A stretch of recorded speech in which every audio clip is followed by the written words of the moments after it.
Hello, beautiful soul family. Rebecca here, your vibe mentor. Welcome to Monday Mastery Intuitive Energy Reading. Boy, do we have a doozy today. Happy eclipse, happy equinox. The craziest thing is we have so much going on astrologically. Obviously, this coming Sunday is Easter. We also have a Mercury retrograde, as well as another eclipse coming on April 8th. There is no shortage of activity, and man, was this past week intense, insane energy. So there's nothing like having both an equinox and an eclipse in the same week. It really took us on a wild ride, and it's starting to kind of feel like we're calming down a little bit here today, but we certainly have received an awful lot over the last few days or week or so. So yes, absolute extreme intense energies. We had many solar flares, geomagnetic conditions this past week, and I will highlight a few of those for you. We had a KP8 reached yesterday, right around, I believe, 12 or 1-ish Central Time. The KP index only goes up to a KP9. So to hit a KP8 is pretty rare, pretty unheard of, and highly activating for the nervous system and intense for the body, mind, and spirit. We were there yesterday at the KP8. We also had a KP5 on Saturday, an almost KP5 on Friday, and a KP5 on Thursday. So that, again, highly unusual to have such consistent, sustained geomagnetic conditions.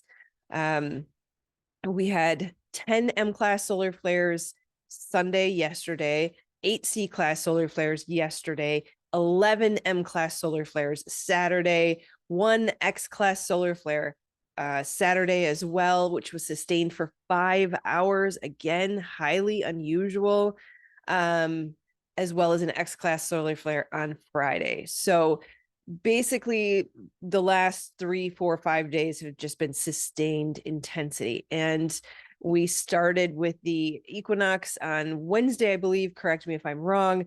But certainly there was a build up to that energy, and then that immediately dropped us into the pre-eclipse. As we know, we usually feel a full moon anywhere from 3 to 4 days prior to, and again 3 to 4 days after. But that is just a regular full moon, and this is an eclipse. So to have that equinox lead in and really just basically dump us into the intensity of the eclipse is difficult for the body.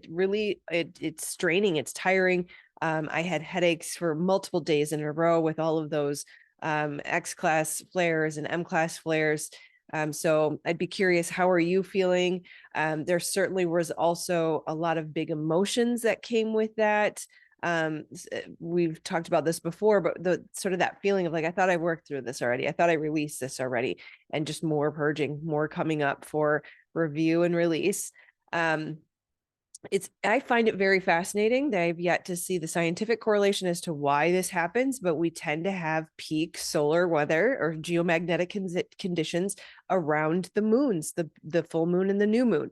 So the fact that this was an eclipse, and it was almost as if equal intensity was applied through the geomagnetic conditions. From a scientific perspective, we can ask the question, why? Why did we have so much activity? There was something called a filament eruption from sunspot AR 3614 and 3615. So that would explain what was sent our way. I have sticky notes up here if you're wondering what I'm doing. I had to move that one over so I could see the number.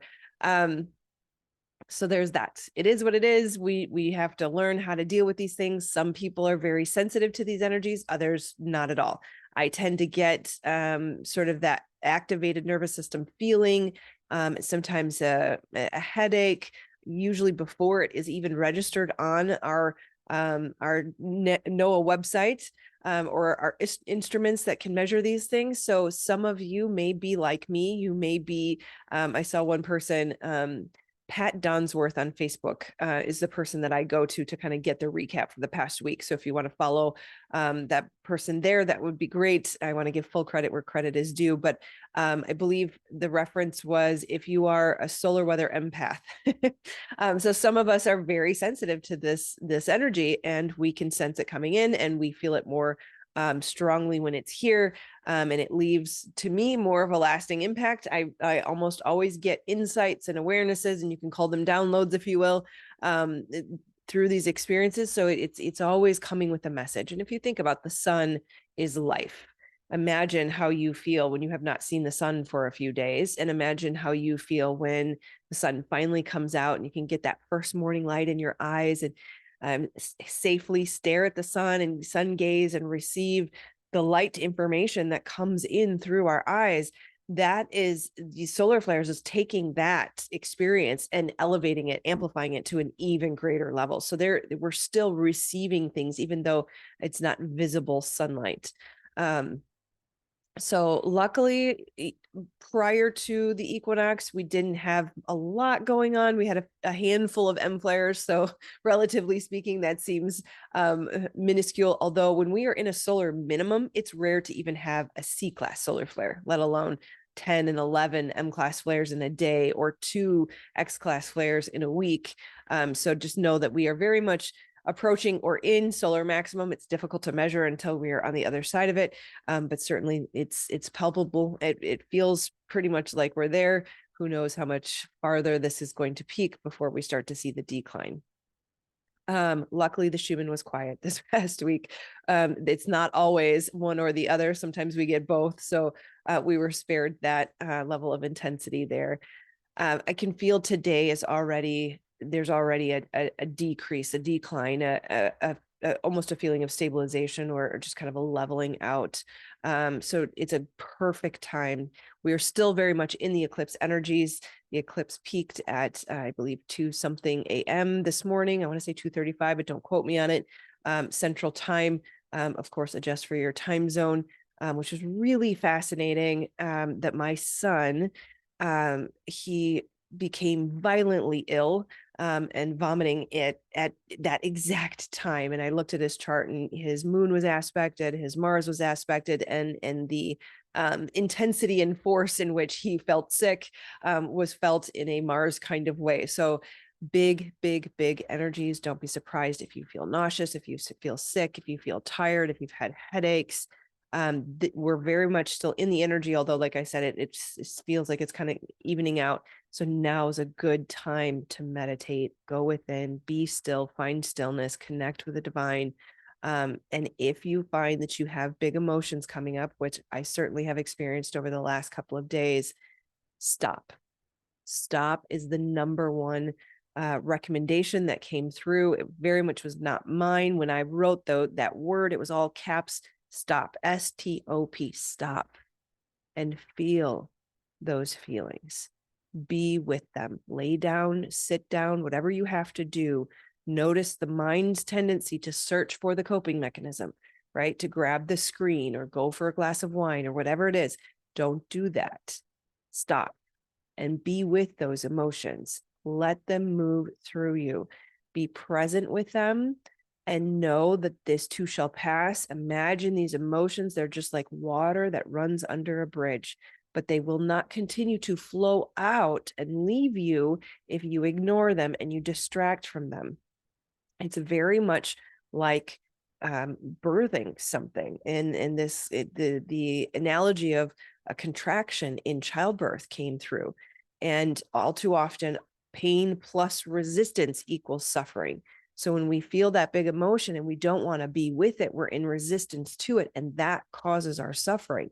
Whereas if you stop and you sit with it and you breathe in and out of it and you let it be what it is, and you let it be big, and you let it be powerful, and you let the tears flow if you want, it will subside and it will pass and it will leave you, and you will be more healed and farther along than had you ignored it or distracted from it, right? Don't let the ego throw a tantrum around whatever emotions are coming up. Come to find out, my beautiful friend, Erin, gosh, I should have looked it up. I will post a link below to her Substack, where she writes daily recaps or daily advice on how to work with the energy based on the astrology of the day. Sorry, Erin, I don't remember your Star Garden. I want to say something like that. I will definitely make sure to link that below. You've got to follow her. She's amazing. But she pointed out this morning that the moon was also conjunct Lilith, which I was not aware was going to happen. And sure enough, as Erin mentioned, feelings of unfairness likely were coming up through this moon. And I did also notice, I've started to recognize in the past that the moments where the ego kind of wants to throw that tantrum, like poor me, never happens for me, everybody else gets theirs, where's mine, right? Sort of that ego tantrum is very closely connected with or similar to the feeling that Lilith brought through over the last 24, 48 hours, sort of that feeling of the ego tantrum again, right? So just notice that will pass. It doesn't have to mean anything. It doesn't actually even have to be true. It could just be one of those emotions that's moving through, and we can watch it and we don't attach to it so that we can allow it to leave, and we feel it in our body so that it's released and doesn't stay with us, right? So if you're feeling high, extreme, intense energies, if you're feeling yucky in any way, put your feet on the ground. That is the number one recommendation, right alongside gratitude and forgiveness. Those three things together will really calm the nervous system and help to decrease that excess energy feeling. It will also help with headaches. It can also help with the fatigue. But make sure if you're tired, you're resting. Don't go for the coffee, because this activation of an eclipse is a real thing. Your nervous system is activated. Even just lightning can activate our nervous system. So really recognize the body is dealing with amplified energy, and it takes more of your capacity. It takes more of your ability to process and manage. And that's okay. That just means we need to support ourselves, take care of ourselves, and nurture ourselves, right? If you do find things are coming up, the full moon is a perfect time for release. Certainly the full moon combined with a south node eclipse is also designed to release. If you think of the north node as the head of the dragon and the south node as the tail of the dragon, the tail excretes. So this is a perfect time to really write down what you are releasing. Look at those big emotions, recognize what needs to go, right? That feeling, that ego tantrum of poor me, or it's not fair, that needs to go. So write that down, write why you feel that way. What is the old belief that goes with that? And what is the new belief that you're going to adopt? And then call in inspired action towards that new belief. How can I start to live as if? And remember, you are already free. You are already a sovereign being. Look at the things, the stories you tell yourself. I can't be free until. I can't be free because. I'm waiting for XYZ to happen, and then I can be happy. Then I can feel free. Recognize you are already free right now. The blocks, the restrictions, the prison walls, they're all created by our beliefs and the things that we cling to. So the real question is, are you ready to live as if right now? Are you ready to remove all of those limitations, all of those blocks and beliefs? Are you ready to say no more? Because my restriction is just an illusion created in my mind. And I can only say that because I have lived it and I'm in it with you. We are removing blocks every day, right? And I didn't quite want to say it this way, but I'm getting really strongly prompted. Are you brave enough? I don't like to push buttons. I don't like to be mean and harsh. But it really boils down to, are you brave enough? Are you ready? My example, are you ready to quit your job and file for divorce at the exact same time, trusting the divine is going to provide for you so that you can step into your purpose? Are you brave enough? Because that's really what it comes down to. And I will tell you, I was scared. I even said years prior to that moment, I think the one thing, my greatest fear is not having enough money. And that tied back to the childhood trauma where I was on my own at 16. It's all interconnected. So I created that belief that I couldn't live without money. And yet that was the very thing that I had to go towards and through to break free. And then on the other side of it, money doesn't hold anything over me anymore, right? I'm the creator. No longer do I give permission to, or power or authority to something that I create, right? The creator moves through me Therefore, the creation cannot have power over the creator, right? So really look at what beliefs do you have? What's the story you tell yourself? I can't be free until, I can't be free because, and recognize you are already free, and it is a choice to start living as if, right? So we get to choose those beliefs. We get to choose those fears that keep us stuck. And again, the big emotions will arise when you say, okay, fine, I'm going to live as if. I'm going to choose not to believe that that thing has power and authority over me. And your nervous system is going to go, yeah, that's not safe. I don't want to quit my job and file for divorce at the exact same time, right? But let them arise in you. Lay or sit down, sit with it, allow them to be in you and you be with it, and give birth to them like a contraction. And if any of those, my beautiful soul family mothers out there, have had the privilege of giving birth to a child, you know what I mean. When you resist the contraction, you hold that baby in, it hurts more versus when you surrender to that contraction and you allow the body to move things. It is otherworldly, the sensation. It kind of, there's a hint of maybe that's pain, but maybe that's a little euphoric.